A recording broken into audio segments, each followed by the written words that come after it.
2 మంత్స్‌లో నాకు మ్యారేజ్ ఉంది సార్. బట్ నా ప్రాబ్లమ్ నేను ఎలా పేరెంట్స్‌కి చెప్పుకోవాలో తెలియట్లేదు. నేను ఆ అమ్మాయికే చెప్పేద్దాం అనుకున్న స్టేజ్‌కి వచ్చాడు పాపం అతను. ఒక గంట సేపు కూర్చోబెట్టాను. పాపం పేషెన్స్‌గా కూర్చున్నాడు. తర్వాత పిలిచి నేను దాదాపు 30, 40 నిమిషాలు అతనితో మాట్లాడిన తర్వాత రియలైజ్ అయ్యాడు పాపం. ఏం చేయమంటారు అన్నాడు. నీకు ఇంకా 2 నెలల టైం ఉంది కదా పెళ్ళికి.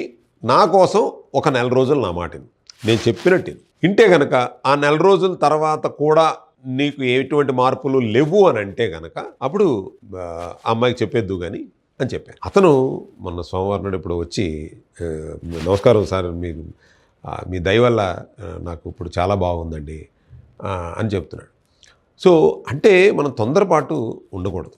తొందరపాటు లేకుండా నేను చెప్పినట్టుగా మీరు ఫాలో అయితే ఒక నెల నుంచి 3 నెలల్లో మీరు అనుకున్నటువంటి విధానంలోకి మీరు అడుగు పెడతారు. ఫలానా ఒక డిసీజ్కి మాత్రమే ఎక్స్పర్ట్ మన అలోపతిలోగా కాదు మేము. సో ప్రతి అవయవానికి ఏమేం కావాలి, ఏ న్యూట్రిషన్ కావాలి. మీరు ఇప్పుడు సోరియాసిస్తో బాధపడుతున్నా, లేకపోతే కిడ్నీతో బాధపడుతున్నా, మైగ్రేన్తో బాధపడుతున్నా, ఎనీ డిసీజ్ ఏదైనా తీసుకోండి. మీ అవయవంలో శరీరంలో ఉన్న ప్రతి అవయవానికి కావలసిన పోషకాల గురించి క్షుణ్ణంగా తెలుసుకుని ఉన్నాం.